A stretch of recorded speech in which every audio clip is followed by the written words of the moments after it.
ढोलकपुर गांव में काव्या नाम की लड़की अपनी माँ के साथ रहती थी। काव्या मिट्टी के प्यारे प्यारे खिलौने बना के बाजार में बेचा करती थी और उन्हीं पैसों से अपने घर का खर्चा और अपनी माँ का इलाज करवाती थी। ऐसे ही समय बीत रहा था।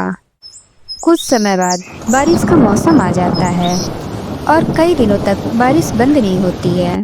अब काव्या न तो मिट्टी के खिलौने बना पा रही थी और न ही उन्हें बाजार में बेच पा रही थी। एक दिन काव्या की माँ बोलती है, बेटा काव्या, मेरी दवाई खत्म होने वाली है। बेटा काव्या, तुम बाजार जाना तो मेरी दवाई ले आना।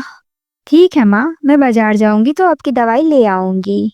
काव्या अपनी माँ की बात सुन के दवाई लेने के लिए हाँ कर देती है, लेकिन काव्या के पास पैसे नहीं होते हैं। थोड़ी देर बाद बारिश रुक जाती है और काव्या सोचती है, अरे वाह, बारिश तो रुक गई है। क्यों ना मैं पुराने खिलौनों को लेके जाऊं और बाजार में बेच दूं। माँ के लिए तो पैसे हो ही जाएंगे। काव्या ये सोच के बहुत खुश होती है और उन खिलौनों को लेके बाजार की तरफ चल पड़ती है। थोड़ी दूर जाने के बाद ही बहुत जोरों की बिजली कड़कने लगती है और बारिश शुरू हो जाती है। काव्या जब तक कहीं छिपने की जगह ढूंढती, उतने में ही सारे खिलौने गीले हो जाते हैं। अपने खिलौनों का हाल देख के काव्या रोने लगती है। हे भगवान, अब मैं क्या करूं? मेरे सारे खिलौने गीले हो गए। मेरी माँ घर पे इंतजार कर रही होगी। अब मैं उनके लिए दवाइयाँ कहाँ से ले आऊं? तभी उस टोकरी से आवाज आती है, काव्या, काव्या, क्या तुम मुझे सुन रही हो? अरे, ये कहाँ से आवाज आ रही है? कौन है? मुझे कोई दिखाई नहीं दे रहा है। काव्या, तुम्हारी टोकरी में जो खिलौने हैं, उन खिलौनों में से मैं एक बदनसीब परी हूँ, जो कई सालों से मैं तुम्हारी टोकरी में कैद हूँ।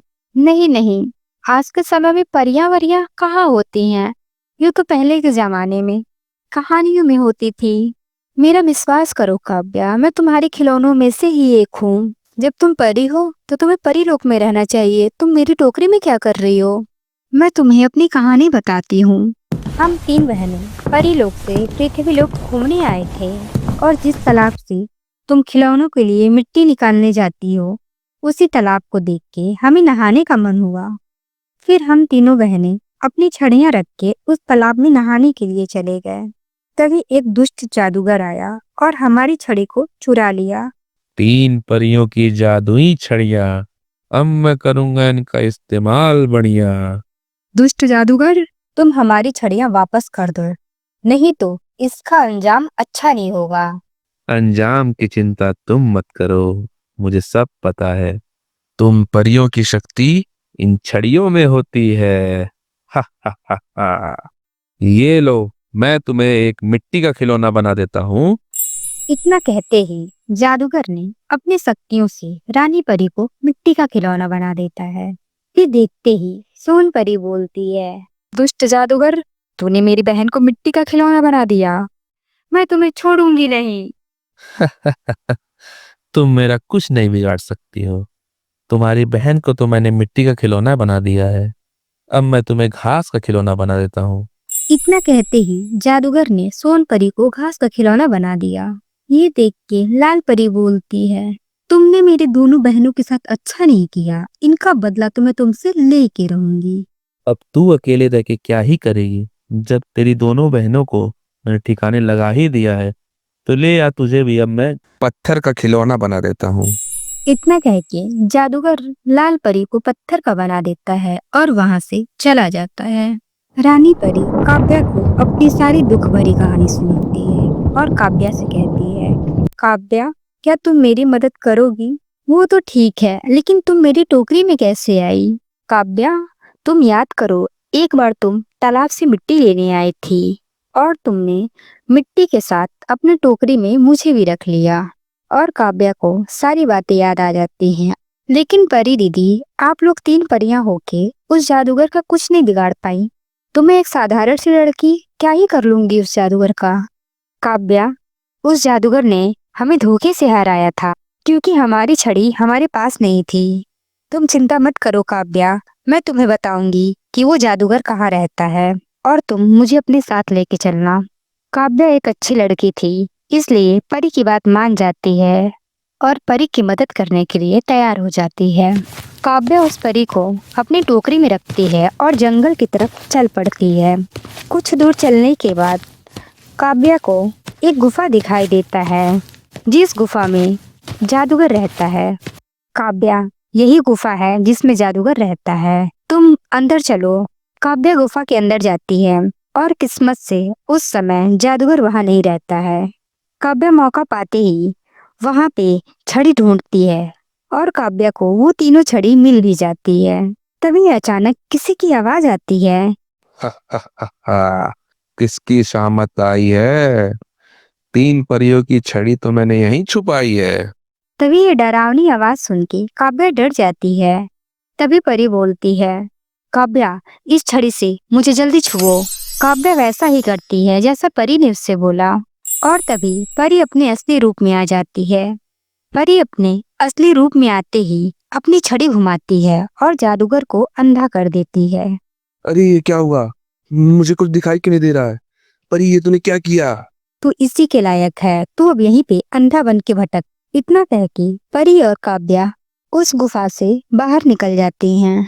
परी अपनी छड़ी घुमाती है और काव्या को लेके उस तालाब के पास पहुंच जाती है।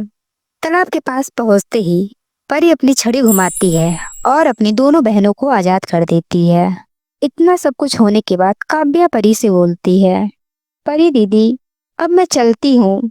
मेरी माँ की तबीयत बहुत खराब है और मौसम भी सही हो गया है।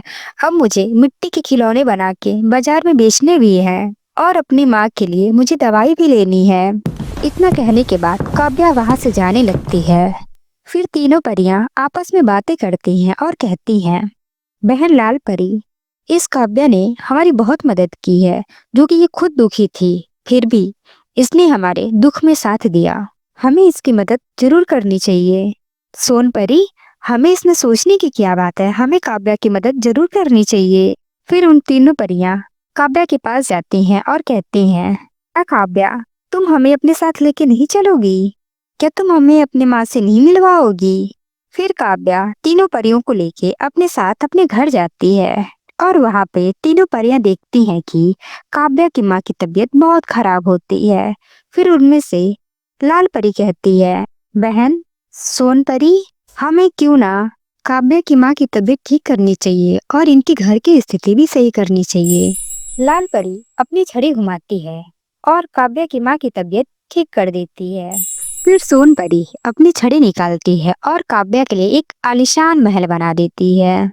फिर रानी परी सोचती है, मैं काव्या को ऐसा क्या दूं जो काव्या को हमेशा के लिए काम आए।